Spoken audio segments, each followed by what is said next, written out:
नमस्कार मास्टर जी। नमस्ते बैंक मित्र जी। और सब खैरियत? जी बिल्कुल सब ठीक है। आप बताइए आज इधर कैसे आना हुआ? बस माइक्रो एटीएम लेकर आया हूँ, ऑफिस ही जा रहा हूँ। आज वहीं रहूँगा सारा दिन। Micro ATM? जी जी जी। अरे इसके बारे में तो हमारी गांव की महिलाएं भी जानना चाहती हैं। तो बुला लीजिए उनको ऑफिस में, ऑफिस लेकर आ जाइए।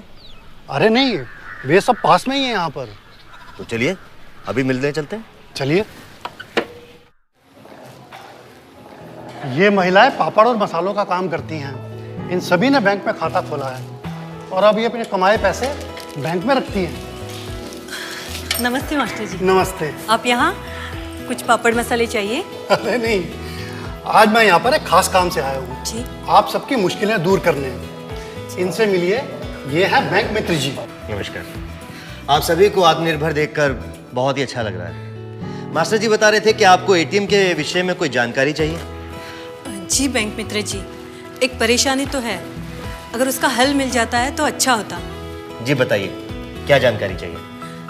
बैंक मित्र जी, खाता तो हमने खोल दिया है, जिससे पैसे भी अब सुरक्षित रहते हैं और ब्याज भी मिल जाता है। पर हमारे गांव से बैंक और एटीएम बहुत ही दूर है। एटीएम तक रोज रोज पैसे निकालने जाना थोड़ा मुश्किल है। रोजाना खर्च के लिए जब आप हाट जाती हैं तभी अपने लिए पैसे निकाल के रख लीजिए और फिर धीरे धीरे खर्च कीजिए। और कभी जान मुश्किल में आ जाए तो मेरे ही जैसा बैंक मित्र आपके गांव के करीब किसी सुनिश्चित जगह पर आ जाएगा, आप उसे मिल सकते हैं। उसके पास एक ऐसा छोटा सा एटीएम होगा, इसे माइक्रो एटीएम कहते हैं। इसे इस्तेमाल करना बहुत ही आसान है।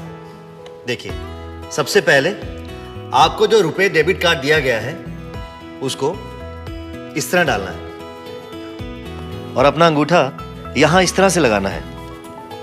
यहां आपको रुपए डेबिट कार्ड के साथ जो 4 अंकों का पिन दिया गया है उसको यहां पर दबाना है। जितनी राशि आपको निकालनी है उतने पैसे आप निकाल सकते हैं। पर किसी और ने अंगूठा लगा दिया तो? सबके अंगूठे का निशान अलग होता है और आपके अंगूठे का निशान आपकी पहचान है। ऐसे कोई भी धोखे से आपके खाते से पैसे नहीं निकाल सकता है। बैंक मित्र आपको आपकी निकाली हुई राशि के साथ साथ आपको रसीद भी देगा और आपकी पासबुक में लिख भी देगा। अरे ये छोटा सा मशीन तो बड़ा ही काम का है। धन्यवाद बैंक मित्र जी। बैंक मित्र भैया, मैंने कई लोगों को घर बैठे ही मोबाइल से बाहर पैसे भेजते हुए देखा है। वो क्या चीज़ होता है? बिल्कुल सही। आप अपने मोबाइल से भी किसी को भी कहीं भी पैसे भेज सकते हैं और बैंक के कई काम कर सकते हैं। यानी बैंक के काम के लिए अब बैंक जाने की जरूरत ही नहीं। भैया जरा विस्तार से बताइए ना। चलिए समझाता हूँ। मान लीजिए आपको किसी को पैसे भेजने हैं तो कैसे भेजेंगे? अगर कोई शहर जा रहा है तो उसके हाथ में दे देती हूँ, नहीं तो मनी ऑर्डर कर देती हूँ। अब किसी को जल्दी में पैसे भेजने हैं तो मनी ऑर्डर तो तुरंत नहीं पहुंच सकता ना, या किसी के हाथ पैसे भेजना भी सुरक्षित नहीं है। बात तो सही कह रहे हो, और आप कर भी क्या सकते हैं?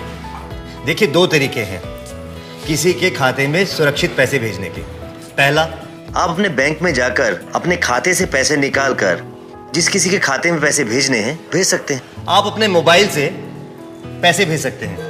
ये देखिए, यहां देखिए, सबसे पहले आप अपने बैंक में अपना मोबाइल नंबर पंजीकृत करवा लीजिए। वहां आपको बैंक से एक गुप्त नंबर मिलेगा जिसे एम पिन यानी मोबाइल पिन कहते हैं। साथ ही आप अपने बैंक की शाखा की IFSC कोड, जो आपके बैंक शाखा की पहचान होती है, उसे भी बैंक वाले भैया से पूछ कर रख लें, या फिर अपने पासबुक से भी देख सकते हैं। यह वहां लिखा होता है। जब आपको अपना बैंक खाता इस्तेमाल करना हो तो आप अपने पंजीकृत मोबाइल नंबर से *99# मिलाएं। तुरंत आपसे आपके बैंक के IFSC कोड के पहले 4 अक्षर पूछे जाएंगे। तो यह IFSC कोड लिख दें। इसे लिखते ही मोबाइल स्क्रीन पर कई विकल्प आ जाएंगे। पैसे भेजने के लिए फंड ट्रांसफर चुनें। जितने पैसे भेजने हैं वह राशि लिख दें। इसके बाद आप जिसे पैसे भेजना चाहते हैं आप उसके बैंक का IFSC कोड और उसका खाता नंबर डाल दीजिए। साथ ही आपको अपने एम पिन के खाते के अंतिम 4 अंक भी डालने होंगे। ऐसा करते ही उसे तुरंत पैसे मिल जाएंगे और दोनों को SMS द्वारा ट्रांसफर का संदेश भी मिल जाएगा। अरे वाह, इससे तो हम घर बैठे बैठे अपनी बिटिया को पैसे भेज सकते हैं। बिल्कुल, कभी भी कहीं भी भेज सकते हैं। और अगर भेजने में मुश्किल हुई तो मोबाइल इस्तेमाल करने की आदत तो नहीं है। ये बहुत ही आसान है, एक बार इस्तेमाल करके देखिए, आप खुद ही समझ जाएंगी। और अगर फिर भी कभी दिक्कत होती है तो मेरी ही तरह किसी भी बैंक मित्र को पूछ सकती हैं। घर घर में तो बैंक खाता बनेगा।